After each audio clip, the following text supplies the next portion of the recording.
बिस्मिल्लाहिर्रहमानिर्रहीम। अस्सलाम वालेकुम नाज़रीन, आप देख रहे हैं प्रोग्राम द लास्ट आवर। मैं हूं यासिर रशीद और स्टूडियो मेरे साथ मौजूद हैं सीनियर तजज़ियाकार राना मोहम्मद अजीम साहब। नाज़रीन, आज पाकिस्तान तहरीक इंसाफ के बानी इमरान खान ने यह तस्लीम किया कि कल का जलसा जो था, जो मुलतवी किया गया था, वो उन्हीं के कहने के ऊपर किया गया था। उन्होंने कहा, इन्फॉर्मेशन दी गई कि मजहबी जमातों का एहतजाज है, इंतशार फैलेगा और ये हमारे ऊपर कोई और मनसूबा भी डाल देंगे, तो इस वजह से मुझे ये मालूम है कि कारकुनान भी गुस्से में हैं, रहनुमा भी गुस्से के अंदर हैं, तो इस वजह से मैंने ये पैगाम पहुँचाया कि जलसा मुलतवी कर दिया जाए। जलसा मनसूख हुआ है। जलसा इसके बाद 8 तारीख को होगा और 8 तारीख को हर सूरत में जलसा होगा। उनकी हमशीरा अलीमा खान साहिबा उनका पैगाम ये पहुंचाती हैं कि उन्होंने ये कहा है कि 8 तारीख को कोई भी कहे कि जलसा नहीं करना तो बात को ना मानना, जलसा हर सूरत के अंदर होगा। लेकिन वहां पर जो सवालात पैदा हुए थे कि इतनी अलल सुब जो मुलाकात आजम सवाती साहब की हुई थी वो कैसे हुई। अब इस ज़िमन के अंदर मुख्तलिफ शहमगोइयाँ हो रही हैं। कुछ ये कहा जाता है कि हुकूमत के रहनुमाओं ने राबिता किया और राबिता करने के बाद सहूलतकारी जो है वो आजम सवाती साहब से ली गई। अब इस ज़िमन के अंदर बानी पीटीआई का कोई बयान सामने नहीं आया। आज उन्होंने ये कहा कि जब हमारे कहीं राब्ते होने लगते हैं तो ये हुकूमत के रंग फीके पड़ने लगते हैं।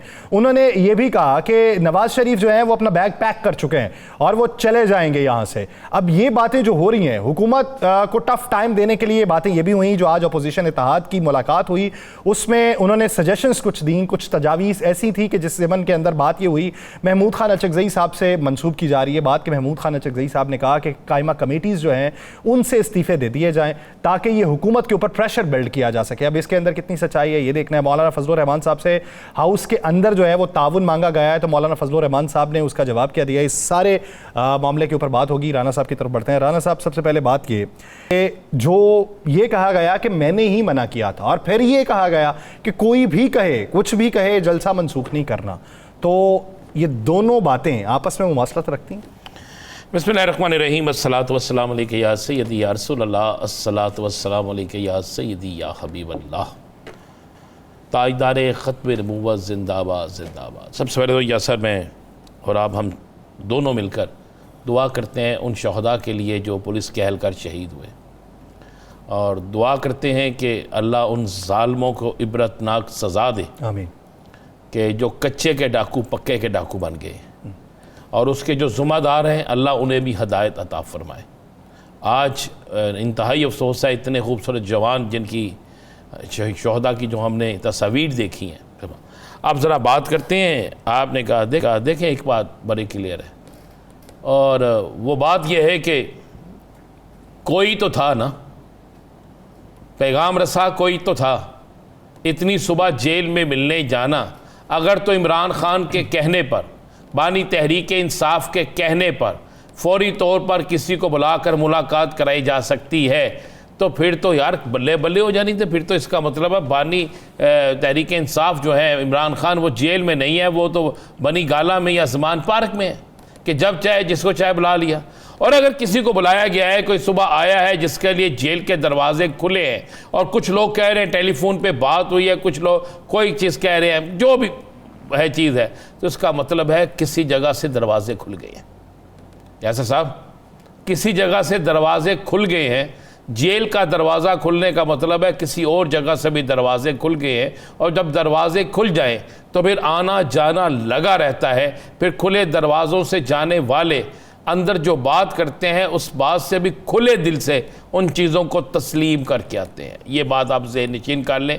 मैंने सारी बात जो है जो आप पूछना चाहते थे या जो आपके जहन में सवाल था, वो मैंने एक मुख्तसर सी चीज़ में आपको जवाब उसका दे दिया है। ये चीज़ वो है खबर, मेरे पास जो खबर ये है कि दरवाजे खुल गए हैं और अब मज़ाकरात जो है वो चलते रहेंगे। राना साहब, अगर वो कुछ वैसा कहेंगे तो फिर इजाज़त मिल जाएगी।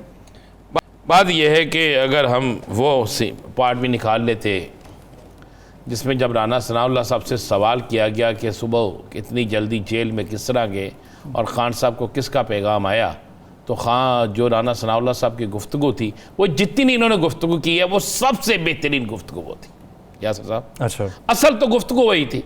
ये जो बात अब आपने हमें सुनाई है या आपने मुझे सुनाई है, ये बात तो वो 101 दफ़ा कर चुके हैं ना। जो बात वो थी वो नहीं उसने पहले की थी।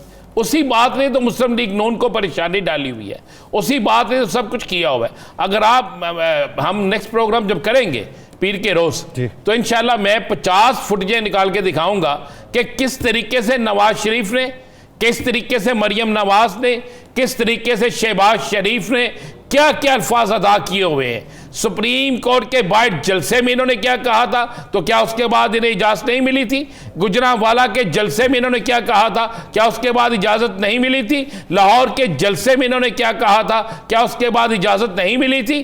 क्या इन्होंने कराची में जलसे में क्या कहा था, क्या उसके बाद इजाज़त नहीं मिली थी? इन्होंने KPK के जलसे में क्या कहा था, क्या उसके बाद इजाज़त नहीं मिली थी? कहना करना, इसमें ज़मीन और आसमान का फ़र्क है।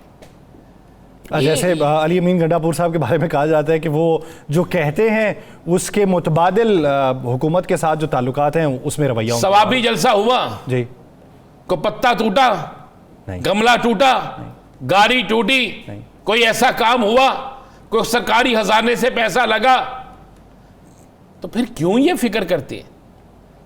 फिक्र असल बात यह है, इन्हें यह पता है कि एक जलसे के बाद इनका जुलूस निकल जाना है। आलम तो यह है कि हमारे पास पैसे नहीं हैं, हम अपने अदारे बंद करने जा रहे हैं। हमारे पास पैसे नहीं है, हम तनख्वाहें कहां से दें? हमारे पास पैसे नहीं है, हम प्रोजेक्ट कहां से शुरू करें? हमारे पास पैसे है नहीं, हमें कोई बाहर से दे नहीं रहा। और मदद हमारी करें यार, भूख से हम मर गए हैं। मदद इस कौम की करें यार जिसको बिजली के बिल देखकर दिल के दौरे पड़ रहे हैं। मदद इस कौम की करें यार जिसके बच्चे सड़कों पर जो है बेचारे नौकरियों के लिए दर दर की ठोकरें खा रहे हैं। मदद इनकी करें जिनके घरों में खाने के लिए कुछ नहीं है। अस्पतालों में एक एक बेड पे 6-6 लोग, 4-4 लोग, 5-5 लोग लेटे हुए हैं। जाएं जाकर देखें, आपको पता चले कि आपके जो सेक्रेटरी जिनको आपने फारिग किया है अली जान साहब क्या गुल खिला के गए हैं। आपको पता चले कि कहां पर क्या है, आपको पता चले कि अस्पतालों के अंदर कौन सी लॉबी क्या काम कर रही है। राणा साहब, लाहौर का बड़ा अस्पताल जहां पे सिटी स्कैन की जो मशीन थी ना, वो 2 साल तक सिर्फ इसलिए ख़राब रही, उसका पुर्जा नहीं आ सका कि वो भाई साहब जो मेंटेनेंस पे होते थे उन्होंने किसी और के साथ मिलकर अस्पताल के सामने दुकान खोल रखी थी सिटी स्कैन की। मैं सदके जाऊं। और ये लाहौर का मशहूर तरीन हॉस्पिटल है, बड़े जिना हॉस्पिटल। सर, जिना हॉस्पिटल सदके जावा ये था ना, ये आप जिना हॉस्पिटल की एक बात कर रहे हैं ना जी। ये लाहौर का मियाँ नवाज शरीफ ने अपने नाम से एक अस्पताल बनाया था, मियाँ नवाज शरीफ कोट ख्वाजा सईद अस्पताल जी, ठीक है। वहां आपको मैंने एक बार पहले कहा था, पता है MS कौन लगा? जिस पे पाकिस्तान के अंदर सबसे ज्यादा चार्जेस है करप्शन के, और उसको इनाम के तौर पर वहां पे लगा दिया गया कि हाथ बड़ा मार इनाम के तौर पर उसकी वहां तैनाती कर दी गई। वहां पर जो पहले लगे हुए थे, जो ठीक थे, उन्हें भेज दिया गया। और जो वहां पे लगा उस पर कितने करप्शन के इल्जाम हैं, आपकी तसव्वुर सोच से कई गुना से।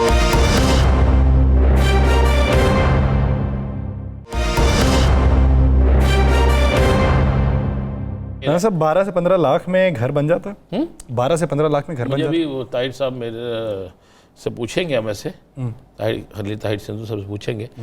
जहाँ तक मेरा ख्याल है, मैंने अपने घर का एक कमरा तैयार करवाया था। एक कमरा तो 21 लाख में हुआ था। चलें, आपका कमरा जरा अच्छा तैयार नहीं अच्छा कि मैं और चुकी फनूस भी कौन भाई यार खाली कमरा तैयार कर रहा है, सदके जावा यार तेरे रंग के कोट शोट नहीं हुए उसमें। ओ भाई सिर्फ क्या था भाई, लेंटर कभी डालने जाओ ना आप, लेंटर डालने। आप ग्रे स्ट्रक्चर की बात कर रहे हैं? जी, मैं ग्रे स्ट्रक्चर की बात कर रहा हूँ। 21 लाख में ग्रे स्ट्रक्चर और साथ थोड़ी सी टाइलें लग गई थी। अच्छा। और टाइलें भी वो लगी थी जो सबसे सस्ती थी। तो ये 15 लाख में घर बना के देंगे। पता कौन सा घर है? नहीं, ये नहीं बना के देंगे। वो कहते जी अपना घर बनाना है तो 15 लाख में बनाना है। पेंसिल है आपके पास? नहीं सर। आप मुझे पेंसिल दे, मैं भी आपको घर बना देता हूँ। इस पे लिखना ही है ना घर, यही लिखना है ना, घर बना के देंगे। 15 लाख में कौन सा घर? और 15 लाख तो तुम लोगों का रोजाना का खर्चा है। इन्हें कहना उन 15 लाख के घरों में खुदा की कसम इन हुक्मरानों को रखें। यानी वो कहते हैं 14,000 की किस्त होगी, 7 साल आपने। मुझे पता क्या अफसोस होता है, मैं तो खुद हल्फन कहता हूँ, मैं जब दर मुस्तफ़ा सल्लल्लाहु अलैहि वसल्लम पे जाता हूँ, जब मैं देखता हूँ कि दो जहाँ के शहनशाह का घर कितना था। रोज़ा रसूल सल्लम जो है, जहाँ पे आप सल्लम आराम फरमा रहे हैं, वो 2 घर है ना? जी, 3 घर हैं या 2 घर हैं। कितना है? आप सल्लम का बिस्तर कैसा था? आपका रहन सहन कैसा था? लिबादा कैसा था? 2 जहाँ के मालिक है ना, जिनकी वजह से हमारी बख्शिश होनी है, और ये जब शहनशाह सारे वहाँ जाते हैं, जब वहाँ जाके सलाम अर्ज़ करते हैं, अंदर जाने का भी शरफ हासिल लेते हैं, तो इन्नी जी भी चौथों चीज़ लैके आते हैं कि जनाब असी हम भी अपनी ज़िंदगी को इसी तरह की ज़िंदगी के मुतल्लक करें। है ना हुक्म लक़द काना लकुम फ़ी रसूलिल्लाह सल्लल्लाहु अलैहि वसल्लम, अपनी ज़िंदगी को रसूल पाक सल्लल्लाहु अलैहि वसल्लम की ज़िंदगी के मुताबिक बसर करें ना। है इनमें आप एक हुक्मरान मुझे बता दें, एक बता दें मुझे, सवाए सराजुल हक के, सवाए सराजुल हक के, मैं ये नहीं कहता वो उसके मुताबिक करता है, लेकिन वो गरीब घर में रहता था, वही काम था। बाकी मुझे ये बताएं तो सही ज़रा, इनके घर तो देखें, इनके आलिशान, आप घर नहीं है, आलिशान महल है इनके, चाहे कोई दीनी है, चाहे कोई सियासी है, चाहे किसी किस्म का है। और यार इन्हें क्या कदर, इन्होंने क्या पाकिस्तान के अंदर तालीम देनी है, इन्होंने क्या पाकिस्तान के अंदर, जिन लोगों ने, आप रहे ना 15 लाख के घर में, आप बनाए 20 लाख के घर, खुदा की कसम पूरी कौम इनके पांव चूमे आके, ये वजीर आला मेरा वजीर आजम, मेरा सदर, ये जाके 15-15, 20-20 लाख का घर लें, उस 15-20 लाख का घर बनाएं, उसमें रहें और कहें देखो हम हुक्मरान हैं, हम अपनी सारी दुनिया की चीजें छोड़ के आए हैं, आइए हम इस घर में रह रहे हैं, आप भी रहें। खुदा की कसम हम बिल भी देंगे, ज्यादा बिल देंगे, अपना पेट भी काटेंगे, पत्थर बांध लेंगे, लेकिन इनके साथ चलेंगे। लेकिन इनमें से कोई रहेगा वहां पे, रहेगा इनमें से कोई? इन्होंने 2 मिनट इन्होंने मेरे को खराब हो जाए गर्मी च जानते। आप क्या बात कर रहे हैं 15 लाख में घर? चले इसी बारे में बात करेंगे। हमें ज्वाइन किया है पाकिस्तान मुस्लिम लीग नून के रहनुमा सेनेटर हैं खलील ताहिर सिंधु साहब। सिंधु साहब बहुत शुक्रिया आपके वक्त का। खलील ताहिर सिंधु साहब, अगर देखा जाए मौजूदा सूरत हाल में कि सारा कुछ अपोजिशन जो है वो मलबा आप पे डाल रही है कि आपके इकदाम ठीक नहीं है, आप कहते हैं अपोजिशन ठीक से नहीं चला रही, क्या कोई दिन ऐसा आ सकता है कि जिस दिन हम ये देखें कि अपोजिशन के साथ बैठ के टेबल के ऊपर बातचीत हो रही है? जी बहुत शुक्रिया। सबसे पहले शायद आपको याद होगा मियाँ शबाशी साहब ने असम्बली के अंदर कहा था कि आए मसाके माशियत करें, उस पर भी इन्होंने इनकार किया। उसके बाद इनको दावत दी गई क्योंकि ये इनकी सीटें ज़्यादा थी कि आप पीपल्स पार्टी के साथ मिलकर हुकूमत बना लें। दे रिफ्यूज्ड, और बल्कि उन्होंने कहा जी हम 3 जमातों से, MQM से, PMLN से और पाकिस्तान पीपल्स पार्टी से किसी सूरत हाथ भी नहीं मिला सकते। बल्कि इस हद तक कहा खान साहब ने कि मेरी जो बंदूक का जो निशाना है वो जरदारी साहब की तरफ है। तो इस हवाले से अब तो खैर बिल्कुल जो है फिलहाल तो जवाब जो है वो खैर बातचीत के दरवाजे बंद तो नहीं होते कभी, लेकिन जिनसे ये बात करना चाहते हैं वो इनसे नहीं करना चाहते। 50% इनका काम हुआ है, ये मान जाते हैं, वो आगे से नहीं मान रहे। और ये है भी लॉजिकली गलत है कि वोट ये अवाम से ले, मुज़ाकरत ही अवाम के नुमाइंदों से ना करें और मुज़ाकरत के हमने फ़ौज के साथ करनी है। ये मैं लॉ का स्टूडेंट हूँ, कॉन्स्टिट्यूशन पाकिस्तान में किसी जगह पे भी कोई ऐसी बात नहीं है। हालांकि ऑफ द रिकॉर्ड बहुत सारी चीज़ें होती हैं, लेकिन इनको अल्टीमेटली उन्हीं के साथ बैठना पड़ेगा जिन लोगों के साथ इन्होंने काम करना है। और इनको अपने आप को ये भी साबित करना पड़ेगा कि we are not militant group, क्योंकि आज तक जो उनका ट्रैक रिकॉर्ड है, प्रीवियस रिकॉर्ड है, उसमें तो हमेशा 25 मई ले ले, 9 मई ले ले। इससे पहले जब इन्होंने असमत जनेजो को मारा, अभी रिसेंट जब इन्होंने IG जो इस्लामाबाद है अभी नासिर रजीव साहब, उनकी आंख को इन्होंने ज़ाया किया। तो इनका प्रीवियस रिकॉर्ड बहुत ख़राब है। फिर ये बम बनाते हैं, कभी बोतल बम, कभी कुछ। इस तरीके से सियासत नहीं चलती जी। सियासत में रवादारी होती है और एक दूसरे के साथ मिलकर चला जाता है। तो इसलिए मैं तो इस लेवल पे नहीं कुछ कह सकता, लेकिन अभी हद तक हाँ, जो 9 मई में लोग शामिल हैं उनसे तो किसी सूरत मुज़ाकरात नहीं होते जब तक ये उनको डिसओन नहीं करते। ये हमेशा कहते कि वो हमारे लोग नहीं थे। भी कौन थे वो लोग? एजाज चौधरी सेनेटर साहब अपने बेटे को फरमा रहे कि हमने कोर कमांडर हाउस का एक गमला तोड़ दिया। फिर खान साहब का भांजा जो है हसान, वो पेंट लेके जो चीफ ऑफ आर्मी अपना कोर कमांडर लाहौर थे वो लहरा रहा है। जे रोड पे इनका जो ऑफिस है वहाँ पे डॉक्टर यास्मीन राशिद साहब मेरे साथ मेंबर भी रही हैं 2 दफ़ा, वो खुद फरमा रही हैं कि आए हैं कि हमने कोर कमांडर हाउस जाना है। तो आप ये किस तरीके से उन चीज़ों से इनकार कर सकते हैं? हाँ, अगर ये कहते हैं कि वो इनके लोग नहीं है, इनको चाहिए थे, उनको नोटिस तो देते कम से कम पार्टी पे यहाँ पर कि आपने हमारा नाम क्यों इस्तेमाल किया। जब आप बेशक के वक्त बहुत सारे लोगों को ये पता भी नहीं होता कि एटमी तनसीबात कहाँ पर होती हैं, या एटमी जो ऑफिस है वो कहाँ पर होते हैं इनके फ़ौज के, ये बेशक वक्त वहाँ पर पहुँचे हैं। तो इसका मतलब ये है कि देयर इज़ मिस्टीरियस मिस्ट्री। लेकिन जो आपने बात फरमाई है, always there is a room for the improvement, there is always room for the dialogue. हो सकता है, क्यों नहीं हो सकता, लेकिन सबसे पहले को अपने आप को देखिए, मुज़ाकरात जो होते हैं वो अपना शर्तों पे नहीं होते, वो इस तरह से नहीं है। सबसे पहले माहौल बनता है। और इन्होंने क्या किया कि जो इनके पेड सेक्रेटरी हैं रऊफ हसन साहब 7.5 लाख उनको तनख्वाह देते हैं, उन्होंने एक कमेटी बना दी कि हम फौज से मुज़ाकरात करेंगे। तो ये सूरत हाल है। लेकिन अब भी चाहिए कि बिल्कुल मैं समझता हूँ कि मियाँ मोहम्मद नवाज शरीफ साहब, आसिफ अली ज़रदारी साहब और इनके भी बहुत सारे अच्छे लोग जो हैं जो मुज़ाकरात पर यकीन रखते हैं, अभी बैठ के बात हो सकती है। खलील ताहिर सिंधु साहब, आपने एक लंबी चौड़ी इनकी हिस्ट्री गिनाई, तो कुछ हिस्ट्री मैं भी याद कराना चाहता हूँ। आप क्या समझते हैं सियासी जमातों में वाकई ये तशद्दुद और ये अदारों पे हमले बंद होने चाहिए? सुप्रीम कोर्ट पर एक हमला हुआ, आपको याद होगा। नैब के दफ्तर पर एक हमला हुआ, आपको याद होगा। एक बहुत बड़े अखबार के दफ्तर पर हमला हुआ, मुस्लिम लीग हाउस से लोग निकल के आए, आपको याद होगा। फिर मुल्क के आर्मी चीफ के त्यारे को हाईजैक किया गया, उन्हें कहा गया इन्हें इंडिया उतार दिया जाए। फिर उनकी मौजूदगी के बावजूद भी एक नए आर्मी चीफ का तकर्रर कर दिया गया, नए बाकी लोगों का तकर्रर कर दिया गया। तो ये इब्तदा तो आपकी जमात में भी है, तो फिर इस पर क्या कहेंगे? राना अजीम साहब, सबसे पहले तो अस्सलाम वालेकुम। आपसे मेरा चूँकि बहुत भाइयों वाला रिश्ता है, आपकी बातें बहुत सारी मैं इन बातों को ओन भी करता हूँ और आपकी बातों को समझता भी हूँ। हम एक ही जगह से, आपने हमें बहुत दफ़ा गाइड भी किया हुआ है जब हम जवानी में या वट एवर जब कर रहे थे। ये आपने क्या समझा कि मैं बुरा हो गया चीज़ों को? नहीं, पहले देखे ना, आपने मुझे बुरा बना दिया। आपको आपकी राना अजीम साहब, आपकी बहुत, आपको पता है मैं आपकी दिल से इज्जत करता हूं, मेरी कम्युनिटी इवन हम आपको प्यार करते हैं। तो इसलिए राना अजीम साहब, आपने बड़ी अच्छी बात की है कि एक गलती दूसरी गलती का मदावा नहीं हो सकती। एक तो ये बात है। दूसरा, आपने बिल्कुल दुरुस्त फरमाया है कि माजी को, पास्ट को भूलना पड़ेगा, सबको भूलना पड़ेगा।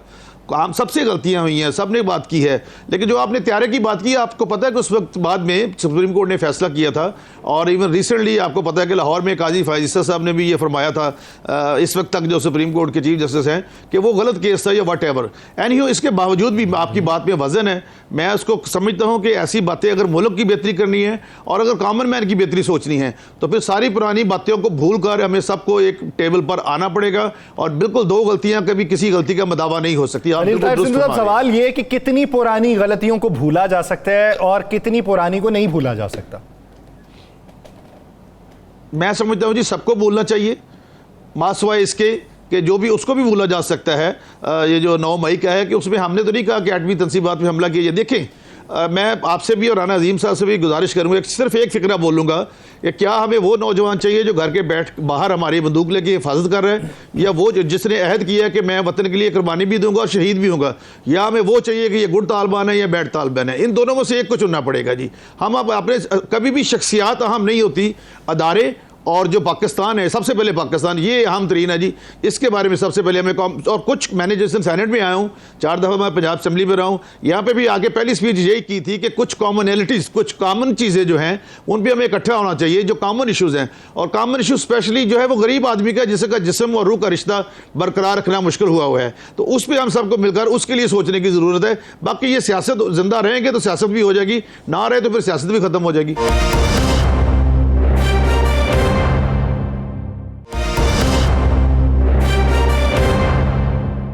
खलील ताहिर सिंधु साहब, इसमें कोई शक नहीं है कि जिन लोगों ने 9 मई किया है, चाहे वो किसी भी सियासी जमात से हैं, उनको सख्त सज़ा मिलनी चाहिए। इस पर कोई दूसरी राय नहीं है। और माफ़ी का रास्ता भी, दरवाज़ा भी खुला रहना चाहिए, क्योंकि अल्लाह ताला की ज़ात जब माफ़ कर देती है तो इंसान किस काबिल है। सर, आज यूटिलिटी स्टोर बंद करने का फ़ैसला हो गया। आने वाले दिनों में सुना है कि महकमा फूड जो है, फूड अथॉरिटी, इससे भी बंद करने का फ़ैसला हो रहा है। पैसे नहीं है पास, बाकी मुल्क के जो हालात है वैसे ही हैं। तो इन सारी सूरत हाल में आपको क्या लगता है कि आप सर्वाइव कर पाएंगे बग़ैर सियासी इस्तेहकाम के?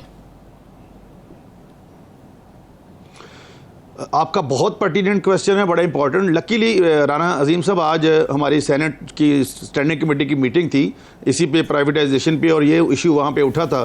उसमें यही कंसर्न शो किया गया, जिसमें हम PTI वाले भी थे, बाप वाले भी थे, PMLN और पीपल्स पार्टी सारे थे, सलीम मांडवी वाला थे, कि जितने भी लोग इन पे काम कर रहे थे यूटिलिटी स्टोर्स पे, सेक्रेटरी साहब ने वहाँ पे ये बात की, लेकिन हमने कहा कि नहीं, जो उनके वहाँ पे लोग काम कर रहे थे उनके रोज़गार को पहले महफूज बनाया जाए, वरना वो तो आपकी बात बिल्कुल दुरुस्त है कि अगर इस तरीके से अगर उनका कोई मदावा नहीं होता तो लोग तो सुसाइड करेंगे, नेचुरली बहुत गुर्बत है। मैं आपकी बात को as a human rights defender तस्लीम करता हूँ, और ये आज ही इस मीटिंग पे बात हुई, और वो जो अजलास की जो सदारत की थी नवाज बफी साहब हैं मुल्तान से, PM अपना PTI के, वो उस कमेटी के चेयरमैन और I am one of the member of that committee. तो इस पे आज सर कंसर्न हुआ है, और इसको अभी जो सेनेट वाला अजलास आ रहा है जी 27 को, उसमें भी उठाया जाएगा। लेकिन जो हमारी कमेटी है, सेनेट की स्टैंडिंग कमेटी, आज ही उसकी जो तमाम सिफारिशात थी वो फेडरल अपना गवर्नमेंट को और एज वेल एज कैबिनेट को भेजी गई हैं कि उन जो मुलाजमीन है उनका तहफ़्फ़ुज़ किया जाए। But the problem is that, भाई बिल्कुल, कि जब तक बहुत सारी चीज़ें ऐसी हैं यहाँ पे जिसकी वजह से हम फंसे हुए हैं। जब इन्होंने कहा कि हम बारूदी सुरंगें बचाकर जा रहे हैं, हम ये कर रहे हैं, जब IMF का प्रोग्राम कैंसिल हुआ, राइट नो राना अजीम साहब, सिचुएशन इज़ वेरी परप्लेक्स्ड, बड़ी गंभीर सूरत हाल है। लेकिन मैं आपको एश्योर करता हूँ कि डेफिनेट वो तमाम लोग जो ऐसी जगहों पर काम कर रहे हैं या जो भी इस तरह से है, उनके मुस्तक़बिल को ज़रूर यकीनी बनाया जाएगा। खलील ताहिर सिंधु साहब, जब बात होती है किफ़ायत शारी के हवाले से, यानी आप कहते हैं कि 45 अरब, आपकी गवर्नमेंट जो पंजाब की है वो कहती है 45 अरब रुपया जो है हम सब्सिडाइज कर रहे हैं उन लोगों के लिए जो 201 से 500 यूनिट तक के लिए होंगे। सर, वो कौमी ख़जाने से ही जाना है, वो कौमी ख़जाने से जो जाएगा उसका कुछ हिस्सा जो है वो भरना जो है वो आवाम के हाथों ही भरा जाएगा, कहीं और नहीं लगेगा, तो वो आवाम के हाथों ही भरा जाएगा। तो क्या ये अल्टरनेटिव सॉल्यूशंस यही हैं? IPP से बात करके उनके साथ अगर रीनिगोशिएट किया जाता तो सूरत हाल कुछ मुख्तलिफ ना होती? मैं चूँकि उस सारे प्रोसेस का मेंबर नहीं हूँ, और राना अजीम साहब को मेरे फैब्रिक का पता है कि जो सच होगा वही बोलूँगा, कोई ऐसी बात नहीं करूँगा। लेकिन ये ज़रूर है आपकी बात, जिस तरह से अभी आपने कहा कि लोगों को 500 यूनिट की हद तक, सबसे पहले हम कहते हैं कि कॉमन मैन की बात नहीं होती।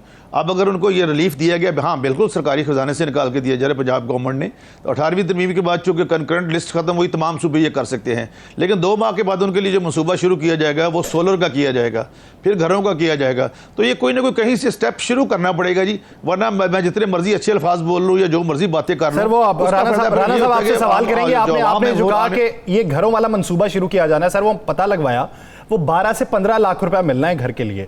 तो सर ये बता दें कि 12 से 15 लाख, अगर आप हुकूमत से घर नहीं लेते, खुद बनाना चाहते हैं, तो 12 से 15 लाख में घर कहां पर बनता है, कितने मरले के ऊपर बन जाता है? देखिए जी, अगर तो कवायद शहरी की बात करते हैं तो आपकी बात जिस लेवल पे महंगाई है, सारा कुछ है, उस पे इतने में बिल्कुल मतलब को एक आधा कमरा, 2-3 कमरे छोटे बन सकते हैं रहने के लिए।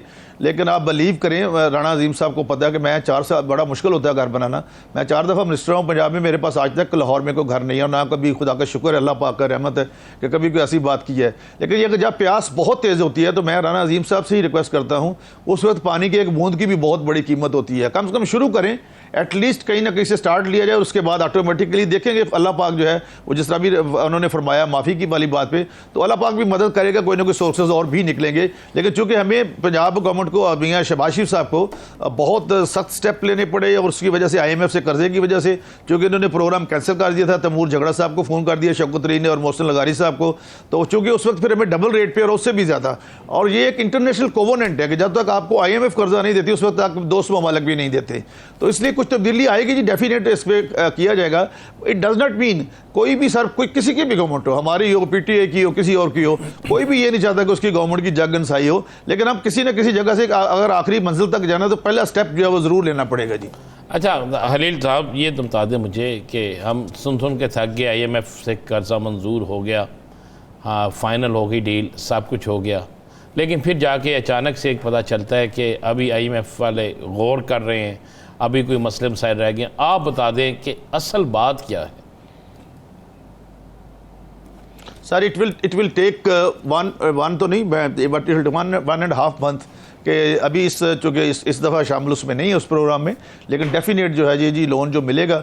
और उसके बाद राना साहब आप बहुत अच्छा समझते हैं कि जब तक आपको IMF स्टैंप नहीं लगाता तब तक आपके दोस्त ममालिक भी आपको कर्जा नहीं दे सकते। उनसे भी बात हो रही है, चाइना में भी डेलीगेशन भेजा गया है। मेरा अपना जो परसेप्शन कहता है, पॉलिटिकल परसेप्शन, और साथ जो मेरा फेथ कहता है, जिसका आपने भी शुरू में कहा कि अल्लाह पाक ज़रूर मदद करता है, डेफिनेट से आखिर इस भंवर से निकालना तो है। अब मैं दोबारा आपकी तरफ बात की उस बात पे आ रहा हूँ कि अगर इस भंवर से निकलना तो फिर सबको सर जोड़ के बैठना पड़ेगा जी। अगर सब सर जोड़ के नहीं बैठते तो फिर इस भंवर से नहीं निकला जा सकता। जब मुश्किलात आती हैं कौमों पे तो वो सब इकट्ठे होकर सोचते हैं। तो इसलिए मैं आपकी बात को सेकंड करता हूँ, पहले वाली बात को भी, कि सबको मिलकर बैठना पड़ेगा और इसका कोई हल निकालना पड़ेगा, अदरवाइज फिर बड़ा मुश्किल है जी। सबको मिल बैठना पड़ेगा और इसका हल निकालना पड़ेगा, बसूरत दीगर बहुत मुश्किल हो जाएगा। बहुत शुक्रिया खलील ताहिर संधू साहब इस अपना वक्त देने के लिए। पाकिस्तान तहरीक इंसाफ के रहनुमा मियाँ अली सरफराज साहब ने हमें ज्वाइन किया है। अली सरफराज साहब बहुत के वक्त का। अली सरफराज साहब, मुसद्दिक मलिक साहब कहते हैं कि जब आपके CM KP जो हैं वो ये कहेंगे कि हम इस्लामाबाद आएंगे, जेल से छुड़ा के ले जाएंगे, जब ये कहा जाएगा कि हमें देखते हैं कौन रोकता है हमको, तो जब इस तरह की धमकियां दी जाएंगी तो फिर इनको इजाजतनामा कैसे मिलेगा? देखिए जी, ये तो बात को डिस्टॉर्ट करने वाली बात है। CM KP ने ये कब कहा है कि हम इस्लामाबाद आएंगे, जेल से छुड़ा के ले जाएंगे? ऐसी ये वर्ड्स तो उनके नहीं हैं, ये तो ऐसी एग्जैजरेशन है। वो तो ये कहते हैं कि जी हम आवाम का समुंदर लेके आएंगे, हम PTI को इकट्ठा करेंगे, हम सड़कों पे आएंगे, जेल से कैसे छुड़ा के ले जाएंगे? ये ना उनकी स्टेटमेंट है, ना इस पे मेरा ख्याल है मेरा जवाब को बनता है। ये तो ऐसी बात बढ़ाई हुई है। चलें जी, आपका जवाब जिस पे बनता है हम वो पूछ लेते हैं। तहरीक इंसाफ एक पाकिस्तान की सबसे बड़ी सियासी जमात है। कौमी असम्बली में आप लोग मौजूद हैं, अवाम में आप लोग मौजूद हैं, तो कौन सी ऐसी चीज़ है कि जब भी किसी जलसे या जुलूस की बारी आती है, पंजाब में तो हमें नज़र आता है कि आप लोग होने के बावजूद भी कुछ नहीं कर सकते। KPK के अलावा पूरे पाकिस्तान में PTI जो है वो आज के दिन तक अपना बड़ा शो क्यों नहीं लगा सकी? राणा साहब अस्सलाम वालेकुम जी। वालेकुम सलाम जनाब, बहुत शुक्रिया। अच्छा राणा साहब, इस तरह है कि देखिए, पाकिस्तान की सबसे बड़ी जमात PTI है, इसको सारे तस्लीम करते हैं। PTI के ऊपर जो कुछ जुल्म किया गया है पिछले 1.5 साल में, उससे भी सारे वाकिफ़ हैं। KPK में तो चले हमारी गवर्नमेंट है, वहाँ हमें उस तरह रोक टोक नहीं होती। पंजाब में जिस तरीके से सप्रेस किया जा रहा है एक जमात को, और जिस तरीके से पर्चे दिए जा रहे हैं, जो हालात क्रिएटेड हैं, उनसे भी आप वाकिफ़ हैं। लेकिन ये जब हमारा सवाबी वाला जलसा हुआ है, उसके बाद से लोगों का थोड़ा सा डर ख़त्म हुआ है, जो पिछला 1.5 साल डर डालने में लगाया गया था। जो इसकी इस वक्त मुल्क की माशी हालत है, लोग अपने हालात से इतने तंग हैं कि लोगों का आहिस्ता आहिस्ता, जब सबको आगे अपनी मौत नज़र आ रही है ना माशी, तो डर फिर आहिस्ता आहिस्ता उतर ही जाते हैं, और कोई भी सप्रेशन लॉन्ग टर्म नहीं की जा सकती। सवाबी के जलसे के बाद से हम देख रहे हैं कि अब लोगों में आहिस्ता आहिस्ता थोड़ी सी डर खौफ की फिजा कम हो रही है, और शायद लोगों ने ये समझ लिया कि मर तो हमने वैसे भी जाना है, हमारा माशी कत्ल हो जाना है, हमें घर में खाना ही नहीं जब मिलना, तो अपने घर बैठ के मरने से बेहतर है कि घर से बाहर निकल आओ और अपने हालात की जंग भी करो, और पाकिस्तान के सबसे मकबूल लीडर के साथ जो जुल्म हुआ है उसके लिए भी बाहर निकलो। कि और वो लोग समझते हैं कि खान साहब अब जो जेल में बैठे हैं वो अपने किसी वेस्टेड इंटरेस्ट के लिए नहीं बैठे, जो वो बातें कहते थे वही सब ने होती देख ली। कैसा ड्रामा रचाया गया था कि PTI की गवर्नमेंट की इनकॉम्पिटेंस है।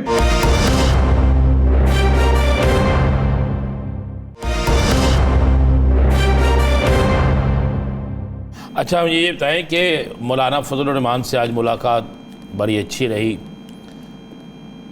क्या आप हुकूमत के अंदर भी कोई गैप डालने की कोशिश कर रहे हैं? क्या कोई हुकूमती अरकान जो हैं वो आप लोगों के राब्ते में हैं अपनी हुकूमत से तंग? देखिए सर, हम कोई गैप डालने की कोशिश नहीं कर रहे। गैप इनका डलने, अब मुसीबत ये है कि ये वो पंडोरा बॉक्सेस खोल, इनको सबको पता लग गया कि ये फारग है। जब पब्लिक में पजीराई नहीं ना होती, अब पब्लिक में पड़ रही है 2-2 करोड़ गालियां दिन की, अब वो समझ नहीं आ रही कि वो किसने खानी है। नून लीग वाले आप अपनी जान छुड़ाने के लिए पीपल, वही नूरा कुश्ती जिसका खान साहब जिक्र करते होते थे, जब तक गुडी गुडी सब कुछ चल रहा होता है अच्छे हालात में, तो आप मेरी बहन में आपका भाई वाला ड्रामा चलता रहता है। अब चीजें इनके हाथ से निकल गई, इन्होंने मुल्क का वो बेड़ा गर्क किया है, 100 साल ये मुल्क इसका खमियाजा भुगतेगा। चीजें बियॉन्ड रिपेयर चली गई हैं और ये अभी भी मुड़ नहीं रहे। अब इन्होंने अगला काम ये करना है, इन्होंने एक दूसरे को गालियां देनी शुरू कर देनी है। हम तो PTI एक वाहिद अपोजिशन जमात है जिन्होंने तकलीफें बर्दाश्त की हैं। खान साहब टनों के 100 के हिसाब से केस करा के ना उनके प्लेटलेट गिर रहे हैं, ना इनकी वो बात सुन रहे, वो तो कह रहे हैं कि भाई प्रिंसिपल स्टांस है। हमारे जो नाहक जिनको आपने बंदों को पकड़ा वो उनको छोड़ो, हमारा मैंडेट वापस करो, हमारी टर्म्स एंड कंडीशन वही हैं जो पहले थी। खान साहब किसी चीज़ से विड्रॉ नहीं किए, जेल की तकलीफें भी उनको इन्होंने देख ली, वो मर्द आदमी है, वो बर्दाश्त करी जा रहा है। हालांकि वो खान साहब को लोहे के तो नहीं बने हुए, बात सारी कन्विक्शन की है। उनको इस मुल्क से प्यार है, वो इस मुल्क के लिए कुर्बानी दे रहे हैं और दुनिया उस चीज़ को देख रही है। इस दफ़ा इन्होंने मिन्नत डाल के खान साहब को रिक्वेस्ट की है और उसके अंदर ये चारों तरफ से फंसे हुए थे कि जी कोई भी चीज़ कंट्रोल नहीं है। KPK से अली अमीन गंडापुर साहब बड़ा काफिला लेके आ रहे हैं, पंजाब के हर शहर में हमसे कंट्रोल नहीं हो रहा, पब्लिक गाड़ियां पकड़ पकड़ के रेडी बैठी है, हर तरफ से आएंगे। ऊपर से ये दीनी जमातें जो हैं वो ये जो सुप्रीम जो केस लगा हुआ था उस पर एहतजाज पे हैं, तो हम इतने फ्रंट्स को कवर नहीं कर सकते। इस दफ़ा इन्होंने आउट ऑफ द वे जाके खान साहब का तरला किया है और ये सारी दुनिया को पता है। और जब इन्होंने तरले मिन्नत डाले हैं तो उसके अंदर इन्होंने बड़ी स्पेशल एश्योरेंसेस दी हैं। जब खान साहब ने भी ये ज़ाहिर बात है यही कहा होगा, मैं तो वहाँ मौजूद नहीं था, कि what if it happens again, कसमें वादे तो खा के आए होंगे ना। बहरहाल हमारी जमात ने अभी ये कहा कि जी 8 तारीख को तो कोई केस नहीं ना लगा हुआ, तो मेरा नहीं ख्याल कि ऐसी कोई बात होगी। 8 तारीख को हमारे वर्कर्स बिल्कुल चार्ज हैं। जितने लोगों से मेरी बात हुई है, मैं इस वक्त कल से लेके आज तक मेरी 100 में लोगों से बातें हुई हैं और मैंने उनका पूछा कि उन्होंने देखें, PTI के लीडर खान साहब हैं, ये खान साहब की पार्टी है, हम उनके वर्कर हैं। खान साहब इस पार्टी को चलाते हैं, जो भी फैसला खान साहब करते हैं पाकिस्तान के अवाम को और PTI के वर्कर्स को, अपने लीडर पे। हमारे वर्कर दूसरी जमातों की तरह हमारे लीडर को गालियां नहीं देते, उनके तो अपने वर्कर अब गालियां देने पे आ गए, क्योंकि बिजली तो हर एक के घर महंगी आ रही है, हालात सारों के खराब है। जब वर्कर को ये पता लगता है कि खान साहब ने ये फैसला किया है, वो बेशक पॉलिटिकल स्ट्रेटजी हो, वो कोई मसलहत हो, वो कुछ भी हो, हमारा वर्कर दूसरी बात नहीं करता। वो कहते बात नहीं करता, जो खान की तरफ से फैसला किया गया उसी को मिनवन तस्लीम किया जाता है। बहुत शुक्रिया मियां अली सरफराज साहब इस हवाले से अपना वक्त दे। राना साहब, खबर जो आज आई वो बालाज टीपू केस, जिस पे कहा यह जा रहा था कि वो जो मुलजिम है, मरकजी मुलजिम एहसन शाह, उसको लेके जा रहे थे शादबाग बरामदगी के लिए, तो रास्ते में उसके साथियों ने फायरिंग कर दी और वो मौके पर मर गया। बहुत सारे लोग अब इसे मावराए अदालत कत्ल कह रहे हैं, कुछ लोग कह रहे हैं जानबूझ के कर दिया ऐसा। क्या लगता है आपको? तो क्या बालाज टीपू का जो कत्ल था वो आइन कानून के मुताबिक था? देखें, किसी बालाज एक नौजवान था और एक ये वाहद वाक़या था जिस पर पूरी दुनिया के अंदर शोर मचा, इंटरनेशनल अखबारात, टीवीज़ ने इसको कवर किया।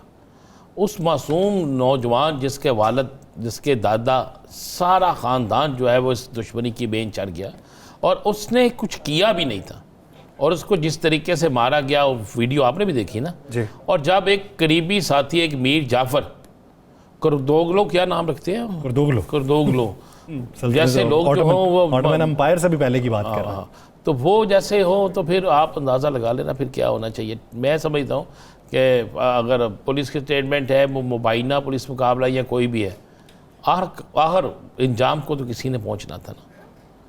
उसने जो इकरार किया, जो उसने बताया और जो चीज़ें सामने आईं, तो उसके बाद बाकी चीज़ रह क्या जाती है, मैं नहीं समझता। तो मैं समझता हूँ कि इस मुल्क के अंदर इंसाफ अगर होना शुरू हो जाए, अगर इंसाफ मिलना शुरू हो जाए, चाहे वो अदालतों में हो, चाहे वो प्रोसिक्यूशन की तरफ से हो, चाहे वो पुलिस की तरफ से हो, तो फिर ऐसे वाक़यात ख़त्म होना शुरू हो जाते हैं। अब आप मुझे एक सिंपल सी बात बता दें, जिन लोगों ने शहीद किया है पुलिस एहलकारों को, सोचने वाली बात है, रॉकेट लॉन्चर उनके पास कहाँ से आया? जदीद तरीन असला कहाँ से आया? क्या उन असला देने वालों को, उन असला लेने वालों को अगर उन एहलकारों को पकड़ कर आप कहें कि आप किसी अदालत में मुकदमा चलाएंगे, तो वही हाल होगा जो ज़ाहिर बलोच वाला हुआ है। ज़ाहिर बलोच को कोई सज़ा हुई है? तमगे मिले सर, मुझे बताएं, सज़ा हुई है कोई? सर तमगे मिले हैं, तमगे मिल गए हैं उनको भी। वो तो सर तमगे ही होते हैं ना। यानी आप नहीं पता, कोई नहीं ना, गए थे उन्हें भी मिल जाए। सर क्या वजह है? नहीं, आपको क्या लगता है कि क्या वजह है कि ये कच्चे का इलाका, सिंध के इलाका हो गया, एक तो शहर से फैलता फैलता फैलता फैलता 2 सूबों में गया। 1992 में ऑपरेशन शुरू करने की बात की थी। नवाज शरीफ साहब जब वजीर आजम थे, उन्होंने कहा था फिनिश देम ऑल, लेकिन उसके बाद अगले दिन चौधरी निसार साहब ने आगे प्रेस कॉन्फ्रेंस कर दी थी कि आर्टिकल 245 के मुताबिक इन्होंने हमसे परमिशन नहीं ली हुई। तो ये सर अगर तब हो जाता तो ये कच्चे का इलाका इतना पक्के में फैलता ही नहीं। मैं 3 चीज़ें करूँगा, 3 बातें करूँगा, इसमें सारी चीज़ों का जवाब मिलेगा। सिंध के अंदर कच्चे के इलाके के डाकुओं को असला सप्लाई करने वाली एक गाड़ी पकड़ी गई थी, उसमें कुछ लोग पकड़े गए थे, याद है ना? जी जी, अच्छे तरीके से याद। क्या उनमें से किसी एक जो एक बड़ी सियासी शख्सियत थी उनके खिलाफ कोई कार्रवाई हुई? क्या आपने वो कार्रवाई देखी? फिर एक सिंध के बहुत बड़े सियासी लीडर, हुकूमत के अंदर हमेशा वजीर रहने वाले शख्स को कच्चे के डाकुओं की तरफ से इंतहाबी मुहिम के दौरान एक इस्तकबालिया दिया गया, जिसकी वीडियो इतनी वायरल हुई, इतनी फायरिंग वहां पे हुई इस्तकबालिये पे। क्या फिर आप किस तरह तवक्को रखते हैं कि कच्चे के डाकू पकड़े जाएंगे? क्या आप किस तरह तवक्को रखते हैं कि उन कच्चे के डाकुओं के खिलाफ ऑपरेशन कामयाब हो सकेगा? क्या आपको नहीं पता सिंध के अंदर वडेरों के पास कौन है? क्या आपको नहीं पता कि वहां पर आज भी हर चीज मौजूद है? उनके पास मोबाइल है, जिसको पकड़ते हैं वीडियो जारी करते हैं। कितने लोग हैं जिनको आपने बाजियाब पैसे के बगैर करवाया है? कितने लोग? मैं आपको बता रहा हूं, एक सहाफी है, कोयटा से उसका तल्लक है, हमारी यूनियन का रुकन है, उसका वालद कराची में, यासर साहब, हार्ट का पेशेंट था, इलाज कराने आया, कच्चे के डाकू अस्पताल से, प्राइवेट अस्पताल से अगवा करके ले गए, इलाज तो नहीं करवा सका, जिंदगी की बाजी हार गया, इलाज के पैसे कच्चे के डाकुओं को देने पड़े। साहब आपने बात कर, उसके बाद आज ना जरा पंजाब में एक ऑपरेशन हुआ था, याद आपको? जी जी, काफी दिन ऑपरेशन, कई ऑपरेशन हुए, छोटू गैंग। तो आपको नहीं पता कि कौन सी हुकूमती शख्सियत का नाम उसमें आया था? क्या उस शख्सियत के खिलाफ कार्रवाई हुई? क्या वह हुकूमती शख्सियत पकड़ी गई? क्या उस हुकूमती शख्सियत के खिलाफ FIR दर्ज हुई? अब ही इन्हें चाहिए कि ये जो हमारे 11 शहीद हैं, इनका खून रायगा ना जाने दें। वो जो पीछे सरपरस्ती होती है ना, आपने डॉक्टर का तज़किरा किया, एक अगवा हुआ था कराची से, डॉक्टर साहब थे, बड़े मशहूर डॉक्टर थे, वो अगवा हो गए। अगवा होने के बाद, ये उस वक्त की बात है, यानी लेट 90s की, तो वे अगवा हुए। अगवा होने के बाद उन्हें ले गए, 25 लाख रुपया उस वक्त डिमांड किया गया, तो 25 लाख उनके घर वाले देने पे आमादा भी हो गए। उन्होंने कहा जी मज़ार कायद पे पहले आए, पहले मज़ार कायद पे बुलाया, फिर उधर नहीं आए, फिर उन्होंने किसी और जगह पे बुलाया तो पैसे ले लिए।